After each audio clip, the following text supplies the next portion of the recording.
This is Jack Fishman behind the camera, speaking with music director Sebastian Lang-Lessing about the January 28th and 29th concerts, his second subscription concert as music director. Sebastian, what have you got programmed for January 28th and 29th? Maybe one of the greatest symphonies of the 20th century, I think, Shostakovich's Fifth Symphony. Such a symbolic and important piece, I think, in the history of Russian music and in the history of the symphony. It's a very ambiguous symphony, especially the ending is an interesting thing, you know. There are two different theories about the ending. Either going very glorious and pompous and triumphant, or going very slow and almost painful, hurting ending that really squeezes out the last energy of everybody in the strings and especially in the trumpet section. It's fundamental different in the score, in the writing, how he wanted the tempo, how to interpret. Is it, you know, is the tempo that's meant for an eighth note, or is it meant for a quarter, you know? And so it's a double, it could be double tempo or half speed.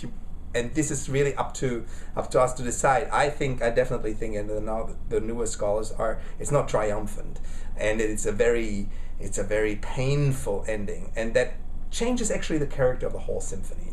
And it's very important, I think, to interpret this right, because it tells a lot about Shostakovich and his relationship to the regime, and especially to Stalin, and how he, on the other hand, was a darling and a composer very, very well recognized in the system, but always on the verge of disappearing and being sent to the Gulag because they didn't like him. So it was always in a very, very, very fine balance. In the beginning, we have another piece that is talking about a dictator who was in the beginning maybe a hero, but ends up abusing his power and ends very badly. Rienzi, and Wagner's very first important opera after his two other operas. This is very first important piece, Rienzi, and we play the overture to this piece. Also connected to another dictator, a contemporary of Stalin, Hitler, because Hitler owned the original score of Rienzi, and actually it was probably burned with him in the bunker in 1945.